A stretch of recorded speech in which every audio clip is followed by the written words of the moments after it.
আসসালামু আলাইকুম, welcome to my channel. প্রিয় অষ্টম শ্রেণীর শিক্ষার্থীবৃন্দ, আজকে আমি তোমাদের জন্য 2.1 এ অনুশীলনের প্রশ্নের অঙ্কের সমাধান নিয়ে এসেছি। আমাকে একজন রিকোয়েস্ট করছে, তো চেষ্টা করছি তার রিকোয়েস্ট রাখার জন্য। আমরা 1 নম্বর প্রশ্নটা খেয়াল করি। একটি পণ্যদ্রব্য বিক্রয় করে পাইকারি বিক্রেতার 20% এবং খুচরা বিক্রেতার 20% লাভ হয়। খেয়াল করো, এখানে দুইজন বিক্রেতার কথা বলা হয়েছে। একজন হচ্ছে পাইকারি বিক্রেতা আর একজন হচ্ছে খুচরা বিক্রেতা। তাহলে খুচরা বিক্রেতা কিনে পাইকারি বিক্রেতার কাছে, পাইকারি বিক্রেতা কিন্তু আবার অন্য জায়গা থেকে কিনে আনে দ্রব্য। তাহলে বলল একটি পণ্যদ্রব্য বিক্রয় করে পাইকারি বিক্রেতার 20% এবং খুচরা বিক্রেতার 20% লাভ হয়।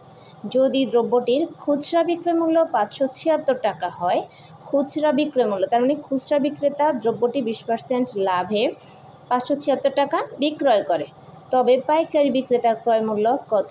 এখন খেয়াল করো, পাইকারি বিক্রেতার ক্রয় মূল্য বের করতে গেলে আমাদের প্রথমত বের করতে হবে খুচরা বিক্রেতার ক্রয় মূল্য। যেহেতু খুচরা বিক্রেতার বিক্রয় মূল্য দেওয়া আছে, তাহলে আমাদের খুচরা বিক্রেতার ক্রয় মূল্য বের করব। খুচরা বিক্রেতার ক্রয় মূল্য বের করলে আমরা পেয়ে যাব পাইকারি বিক্রেতার বিক্রয় মূল্য। তাহলে পাইকারি বিক্রেতার বিক্রয় মূল্য পেয়ে গেলে ক্রয় মূল্য বের করাটা ইজি হয়ে যাবে। খেয়াল করি, আমরা বলছে 20% লাভ। এখানে একটা কথা যে খুচরা বিক্রেতাও 20% লাভে বিক্রয় করছে, পাইকারি বিক্রেতাও 20% লাভে বিক্রয় করছে। তাহলে আমরা যদি প্রশ্ন খেয়াল করি, 20% লাভে অর্থাৎ ক্রয় মূল্য 100 টাকা হলে বিক্রয় মূল্য 120 টাকা।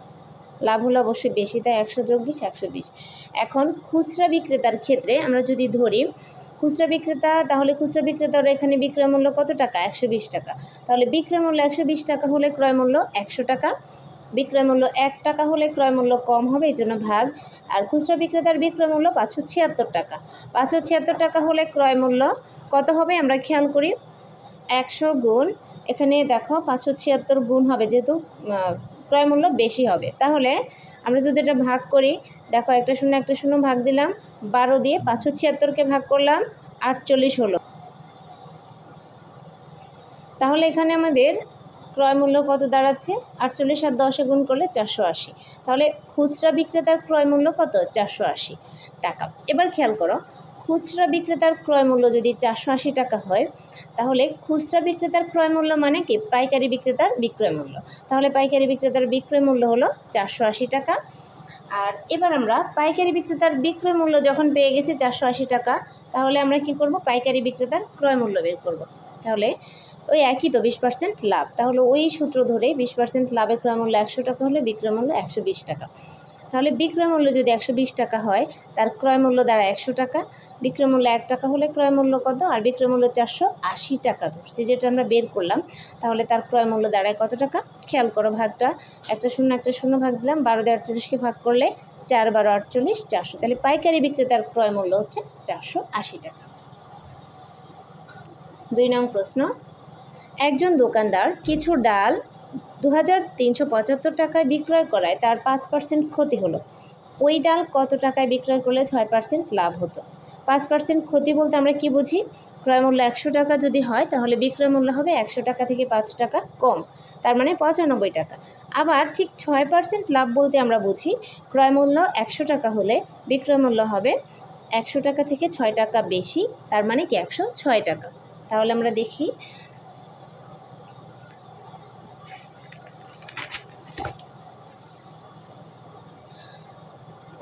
5% ক্ষতি অর্থাৎ ক্রয় মূল্য 100 টাকা হলে বিক্রয় মূল্য হবে 95 টাকা। 6% ক্ষতিতে ক্রয় মূল্য 6% লাভে ক্রয় মূল্য 100 টাকা হলে বিক্রয় মূল্য হবে 106 টাকা।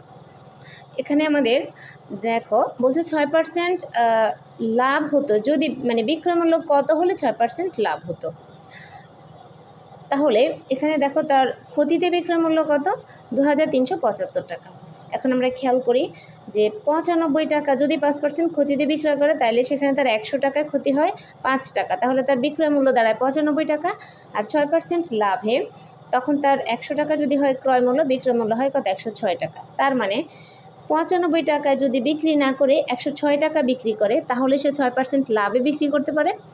এবার খেয়াল করো, 95 টাকার পরিবর্তে বিক্রি করতে হতো 106 টাকা, তাহলে সে 6% লাভ পেত। আর 1 টাকার পরিবর্তে বিক্রি করতে হতো, এটা কম হচ্ছে এজন্য ভাগ, এবং সে আগে বিক্রি করছে কত টাকায়, ক্ষতিতে 2375। তাহলে এবার আমরা পেয়ে যাব যে 2075 টাকার পরিবর্তে বিক্রি করতে হতো, আবার এটা কি গুণ, তাহলে 2375টা যদি আমরা এখানে হিসাব করি, দেখো প্রথমে আমরা 95কে 5 দিয়ে ভাগ করলাম, 5 19 95, তারপর 2375কেও 5 দিয়ে ভাগ করলাম, 475। এবার 19 দিয়ে 475কে ভাগ করলে কত, 25। তোমরা অবশ্যই ক্যালকুলেশন করবা, ক্যালকুলেটর তো এখন সবার সাথেই থাকে, সবাই ইউজ করে। তাহলে 25 এবং 106 যদি আমরা গুণ করি, 2650 টাকা। তাহলে 2375 টাকার পরিবর্তে বিক্রি করতে হতো 2650 টাকা। এই 2650 টাকা বিক্রি করলে সে 6% লাভে বিক্রি করতে পারত।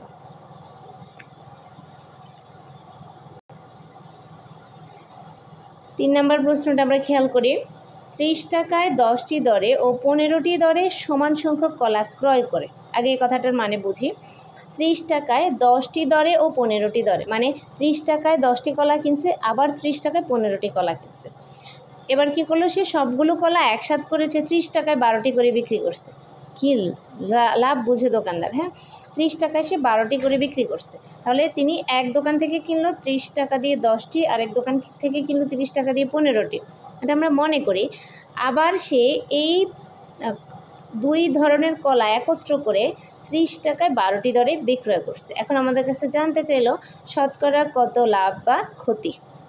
আচ্ছা, তাহলে আমরা খেয়াল করি, দেখো 10টি কলার ক্রয় মূল্য 30 টাকা, তাহলে একটি কলার ক্রয় মূল্য কত, 3 টাকা।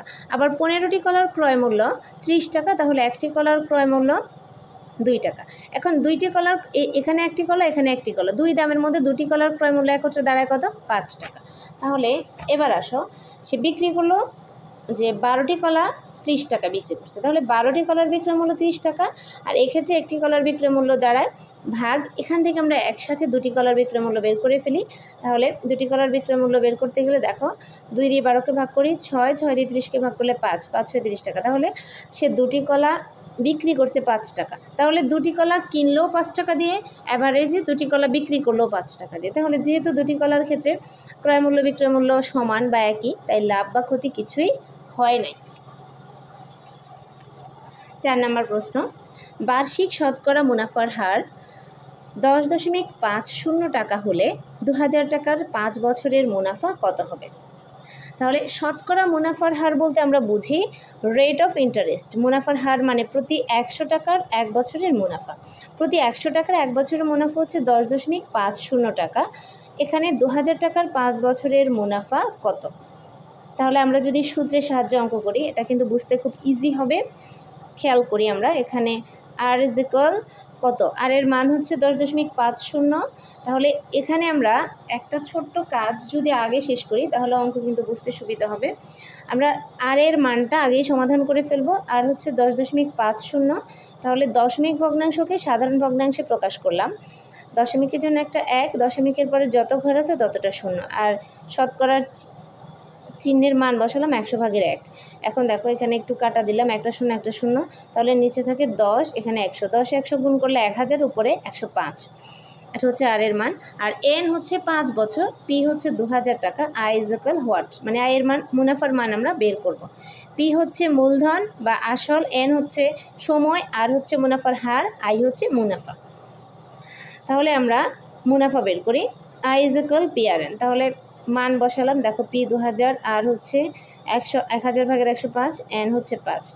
তাহলে 1000 দিয়ে 2000কে ভাগ করলে 2, মানে 2 1 গুণে 2, তাহলে 2000 কাটা দিলে 2 পাই, 105, 5 এবং 2, এটা যদি আমরা গুণ করি 5 2 গুণে 10, 10 আর 105 গুণ করলে 1050। তাহলে আমাদের মুনাফা হলো 1050। বলছে 5 বছরের মুনাফা কত হবে? তাহলে 5 বছরের মুনাফা হবে 1050 টাকা। 5 নম্বর প্রশ্নটা খেয়াল করি, বার্ষিক মুনাফা শতকরা 10 টাকা থেকে কমে 8 টাকা হলে, বার্ষিক মুনাফা শতকরা মানে 100 টাকার 1 বছরের মুনাফা আগে ছিল 10 টাকা, এখন সেটা কমে হলো 8 টাকা। এখন 100 টাকার 1 বছরের মুনাফা 8 টাকা। বললো যে 3000 টাকার 3 বছরের মুনাফা কত কম হবে? তাহলে 10 টাকায় কমলো কত, 2 টাকা। অঙ্কটা আমি 2টা পদ্ধতিতে দেখাবো, যার কাছে যেটা ইজি মনে হয় সে সেটা নিতে পারে। এখানে আমরা প্রথম সূত্রের সাহায্যে করব। আর ইজ ইকুয়াল 10% ধরলাম, মানে প্রথম ধরলাম আর এর মান কত 10, কারণ একবার হচ্ছে আগে ছিল 10 তারপর হচ্ছে 8, তাহলে প্রথম মুনাফার হার হচ্ছে 10 টাকা বা 10% হলে এক্ষেত্রে কত 100/10, পি 3000, এন 3 বছর, এই দুইটা কিন্তু চেঞ্জ হবে না, যা আছে তাই, শুধু আর এর মানটা চেঞ্জ হবে। তাহলে I is equal what, I is equal P R N মান বসালাম, দেখো 100 দিয়ে 3000কে ভাগ করলাম 30, 3 10 30, 3 3 গুণে 9, 900 টাকা। তাহলে এখানে যখন আমরা মুনাফার হার 10 টাকা ধরলাম তখন আমাদের মুনাফা আসলো 900 টাকা। এবার যখন আমরা মুনাফার হার 8 টাকা ধরবো তখন আমাদের মুনাফা কত আসবে আমরা সেটা খেয়াল করি। এবার দেখো আর ইজ ইকুয়াল 8% ধরে, তাহলে এখানে 8% যদি 100/8, আর এক্ষেত্রে আমাদের পিআরএন কী দাঁড়াচ্ছে 100 দিয়ে 3000কে ভাগ করলে 30, 3 8 24, 3 24 72, 720 টাকা। তাহলে যখন আমরা মুনাফার হার 10 টাকা ধরলাম তখন মুনাফা আসলো 900 টাকা। এবার যখন মুনাফা হার কমে গেল তখন আমাদের মুনাফা আসলো কত 720 টাকা। তাহলে মোট মুনাফা কম হলো কত টাকা 180 টাকা। 3 বছরের মুনাফা কমে হবে 180 টাকা। এটা হচ্ছে সূত্রের সাহায্যে। এখন আমি বিকল্প পদ্ধতিটা দেখাবো কিভাবে আমরা ঐকিক নিয়মের মাধ্যমে সমাধান করতে পারি। শতকরা মুনাফা কমে হলো কত টাকা 2 টাকা। এবার মুনাফা শতকরা 2 টাকা কমলে কত হলো, মানে 100 টাকার 1 বছরের মুনাফা কমে গেল 2 টাকা। তাহলে 1 টাকার 1 বছরের মুনাফা কমবে কম, তাহলে ভাগ 2 উপরে 100 নিচে। 3000 টাকার যেহেতু আসল 3000, তাই 3000 টাকার 1 বছরের মুনাফা কত হবে 3000 টাকার 1 বছরের মুনাফা কমবে, তাহলে এখানে হচ্ছে গুণ হবে 3000 উপরে, আবার 3000 টাকার 3 বছরের মুনাফা। এটা কিন্তু আমি 4টা ধাপে করছি তোমাদের বোঝার সুবিধার্থে। অনেকে কিন্তু এই চতুর্থ লাইনটা না লিখে একসাথেই কিন্তু তৃতীয় লাইনেই 3 বছর দিয়ে করে দেয়, তো সেক্ষেত্রে সংখ্যা বসানোটা সঠিকভাবে বসাতে হবে, সেটা করলেও অসুবিধা নেই। 3000 টাকা 3 বছরের মুনাফা কম হবে, এখানেও গুণ, তাই 3 উপরে। দেখো কাটাকাটি সিস্টেম আগেরটাই, 100 দিয়ে 3000কে ভাগ করলে 30, 3 2 গুণে 6, 3 6 18, 180 টাকা। এটা আমরা ডিরেক্ট উত্তর পেয়ে গেছি, আর ওখানে আমরা বিয়োগ করে উত্তর পেয়েছি। এখন আমরা 6 নং প্রশ্নটা খেয়াল করি। বার্ষিক শতকরা মুনাফা কত হলে, শতকরা মুনাফা কত হলে তার মানে মুনাফার হার জানতে চেয়েছে। 13,000 টাকা 5 বছরে মুনাফা আসলে 18,850 টাকা হবে। খেয়াল করো এখানে মুনাফা আসল হচ্ছে 18,850 টাকা, আর এখানে আসল দেয়া আছে 13,000 টাকা। তাহলে মুনাফা আসল থেকে যদি আমরা আসল বিয়োগ করি মুনাফা পেয়ে যাব, সময় 5 দেয়া আছে, আর আমরা মুনাফার হার বের করব। তার মানে কি শতকরা মুনাফা মানে হচ্ছে মুনাফার হার, যেটা 100 টাকার 1 বছরের মুনাফা। এটা কিন্তু খুবই ইজি। তাহলে খেয়াল করি আমরা সূত্রের সাহায্যে অঙ্ক করব। পে 13,000, এন হচ্ছে 5 বছর, আর আই আমরা কি করব বিয়োগ করে বের করব। মোট মুনাফা থেকে আসল বিয়োগ করলে আমরা মুনাফাটা পেয়ে যাচ্ছি। এবার আর ইজ ইকুয়াল হোয়াট, এবার R is equal I by P N. তাহলে আই এর মান হচ্ছে 5,850, পি হচ্ছে 13,000 গুণ 5। যখন আমরা আর এর মান বের করব তখন কিন্তু অবশ্যই এই 100 গুণ 100/1 দিতে হবে, না হলে আমাদের অঙ্ক মিলবে না। তবে 100 দিতেই হবে, আর 100/1 হচ্ছে পার্সেন্টের মান। তাহলে 5 দিয়ে দেখো ভাগটা একটু খেয়াল করো, 5 দিয়ে 100কে ভাগ করছি, 5 20 100। এবার এখানে 13,000-এ 2টা শূন্য আছে, খেয়াল করো, একটা শূন্য কাটলাম, একটা শূন্য কাটলাম। আমি আমার পদ্ধতিতে ভাগ করছি, কেউ যদি এর থেকে ইজি পদ্ধতি পারো সেভাবে করতে পারো, সমস্যা নেই। তাহলে এখানে থাকে 130, 130কে 2 দিয়ে ভাগ করলে 65, 65 দিয়ে 5,850কে ভাগ করলে 9, তাহলে বার্ষিক মুনাফা 9%। 7 নম্বর প্রশ্ন, বার্ষিক শতকরা কত মুনাফায় কোনো আসল 8 বছরে মুনাফা আসলে দ্বিগুণ হবে। বার্ষিক শতকরা কত মুনাফায়, তাহলে এখানে আমরা ধরি আসল, যেহেতু আসল দেয়া নাই তাই আমরা ধরি আসল 100 টাকা। তাহলে 8 বছরে মুনাফা আসলে তাদের শর্ত মতে মুনাফা আসলে দ্বিগুণ হলে কত হবে 200 টাকা হবে। তাহলে 8 বছরের মুনাফা কত দাঁড়ালো, 200 থেকে আসল 100 বিয়োগ করলে 8 বছরের মুনাফা 100 টাকা। তাহলে 8 বছরের মুনাফা যদি 100 টাকা হয় তাহলে 1 বছরের মুনাফা কত 2/25 টাকা। তাহলে 1 বছরের আমাদের কাছে তো মুনাফার হার জানতে চেয়েছে, তাই না, বার্ষিক মুনাফার হার। তাহলে 1 বছরের মুনাফা 2/25কে ভাগ করে মিশ্র ভগ্নাংশে প্রকাশ করলাম, 12/2/1। বার্ষিক মুনাফা হচ্ছে 12/2/1%। এখন আমরা 8 নং প্রশ্নটা খেয়াল করি। 6,500 টাকা যে হার মুনাফায় 4 বছরে মুনাফা আসলে 8,840 টাকা হয়, ওই একই হার মুনাফায় কত টাকা 4 বছরে মুনাফা আসলে 1,200 টাকা হবে, 10,200 টাকা হবে। তাহলে এখানে 6,500 হচ্ছে আসল, 6,500 টাকা যে হার মুনাফায়, তার মানে এই প্রথম অংশটা যদি আমরা খেয়াল করি, এখানে হার হচ্ছে অজ্ঞাত, বাকি সব কিছুই আমরা বের করতে পারবো। তাহলে এখান থেকে মুনাফার হার বের করলে দ্বিতীয় অংশে সেটাই হবে মুনাফার হার, দ্বিতীয় অংশে মুনাফার হার ধরে আমরা এখানে আসল নির্ণয় করব। তাহলে দেখো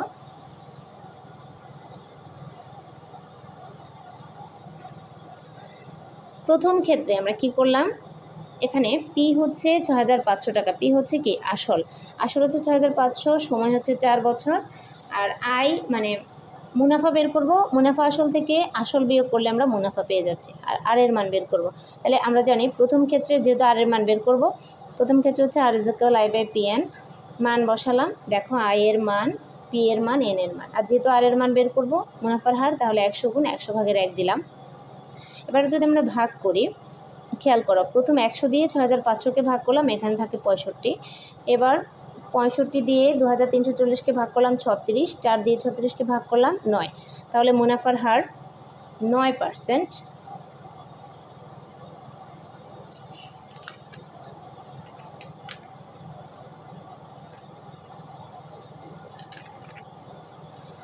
এবার মুনাফার হার 9% হয়েছে প্রথম অংশে। দ্বিতীয় অংশে কি বলল, একই হার মুনাফায় কত টাকা 4 বছরে মুনাফা আসলে 10,200 টাকা হবে। তাহলে মুনাফার হার কিন্তু ঠিকই আছে। এবার আসো দ্বিতীয় ক্ষেত্রে, দ্বিতীয় ক্ষেত্রে মুনাফার হার 9%, তাহলে মুনাফার হার 9% হলে আমাদের কি দাঁড়ায়,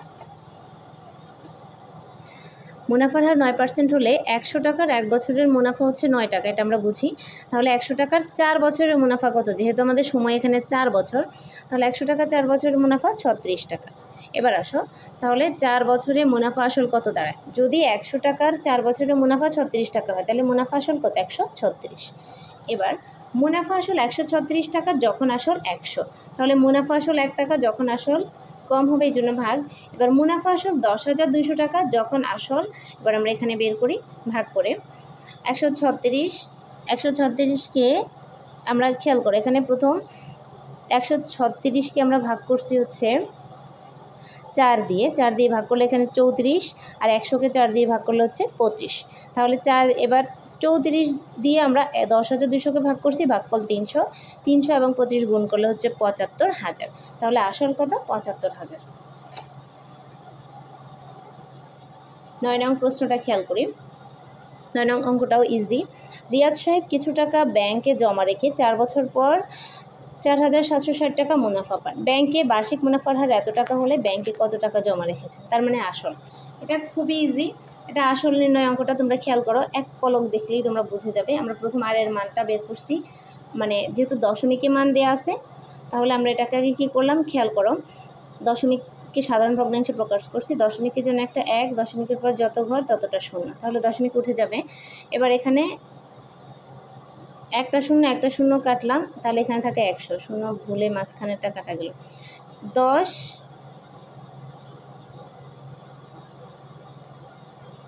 তাহলে 100 এবং 10-এ গুণ করলে কত, 1000, আর 85 একে 85, পি ইজ ইকুয়াল হওয়ার। তাহলে এখানে আমরা দেখো পি এর মান বের করলাম, মানে আসল নির্ণয় করলাম, আসল কত, 14,000 টাকা। 10 নম্বর প্রশ্নটা খেয়াল করো, শতকরা বার্ষিক যে হারে কোনো মূলধন 6 বছরে মুনাফা মূলধনে দ্বিগুণ হয়। এটা কিন্তু 8 নম্বর অঙ্কটার মতোই, তোমরা যদি খেয়াল করো দেখতে পাবে, যে হারে কোনো মূলধন 6 বছরে মুনাফা মূলধনে দ্বিগুণ হয়, মূলধন মানে কিন্তু আসল, সেই হারে কত টাকা 4 বছরের মুনাফা মূলধন 2,050 টাকা হবে। প্রিয় শিক্ষার্থী, অবশ্যই তোমরা খেয়াল করবে, এটা 8 নং প্রশ্নের মতোই। দেখো মূলধন ধরি, মূলধন কত, 100 টাকা, তারা যেহেতু মূলধন দিচ্ছে তাই আমরাও মূলধন কথাটা ইউজ করি। তাহলে 6 বছরের মুনাফা মূলধনের দ্বিগুণ হলে কত হবে, 100 গুণ 2, 200 টাকা, আর 6 বছরের মুনাফা দাঁড়ায় কত, এখানে 100, কারণ মুনাফা আসল থেকে আসল বিয়োগ করলে থাকে মুনাফা। এবার 6 বছরের মুনাফা যদি 100 টাকা হয়, তাহলে 1 বছরের মুনাফা কম হবে 6 ভাগের 100 টাকা, তাহলে 4 বছরের মুনাফা কত হবে, 4 বছরের মুনাফা বেশি হবে, আর একটু বেশি হওয়াতে কী হবে, গুণ হবে। তাই 4 উপরে। এবার দেখো 4কে 2 দিয়ে ভাগ করলাম, 2 2 গুণে 4, 6কে 2 দিয়ে ভাগ করলাম, 3 2 গুণে 6, 2 100, 200, 3 ভাগের 200 টাকা। তাহলে 4 বছরের মুনাফা হলো 3 ভাগের 200। এবার 4 বছরের মুনাফা যখন বের করলাম, তাহলে আমাদের মোট মুনাফা মূলধন কত দাঁড়ায়? দেখো 4 বছরের মুনাফা মূলধনে কত দাঁড়াচ্ছে? 100 যোগ 300। মূলধন হচ্ছে 100 টাকা আর মুনাফা হচ্ছে কত টাকা? 3 ভাগের 200 টাকা। আমরা ভগ্নাংশের যোগের পদ্ধতিতে যদি যোগ করি তাহলে কি দেখো, হরের লসাগু বের করলাম, এবার হর দিয়ে ভাগ, লব দিয়ে গুণ, 3 দিয়ে 100কে গুণ 300, 3 দিয়ে 3কে ভাগ, ভাগফল 1, 2 100, 200, 3 ভাগের 500 টাকা। তাহলে মুনাফা মূলধন 4 বছরের মুনাফা মূলধন পেলাম 3 ভাগের 500 টাকা। এবার দেখো তাহলে মুনাফা মূলধন যদি 3 ভাগের 500 টাকা হয়, কখন হয়? যখন আসল 100 টাকা। তাহলে মুনাফা মূলধন 3 ভাগের 500 টাকা যখন মূলধন 100 টাকা, মুনাফা মূলধন 1 টাকা যখন মূলধন, শুধু মূলধন মানে আসল, তখন কি এটা ভাগ হবে। ভাগ হওয়াতে খেয়াল করো, এখানে যেহেতু এটা ভগ্নাংশ, এটা এখানে ভাগ দিলে পরবর্তীতে আমাদের আবার গুণ করে উল্টানো লাগবে। তাই যেহেতু এটা ভগ্নাংশ, আমরা সরাসরিটাকে গুণ করলাম এবং গুণ করে ভগ্নাংশটা কী করলাম? উল্টে দিলাম। হর চলে গেল লবে, লব চলে গেল হরে। এবার মুনাফা মূলধন 2050 টাকা যখন মূলধন এবার বেশি হবে, তাই এটা কি গুণ, আর গুণ হলে 2050 যাবে উপরে। খেয়াল করো 2050 উপরে, তাহলে আমরা যদি ভাগ করি 500কে, প্রথম হচ্ছে গিয়ে আমরা 100 দিয়ে 500কে ভাগ করছি, 5 100 500, 5 দিয়ে এবার 2050কে ভাগ করলাম 410, 410 এবং 3 যদি গুণ করি 1230 টাকা। তাহলে আমাদের এখানে মূলধন হচ্ছে 1230 টাকা। ধন্যবাদ।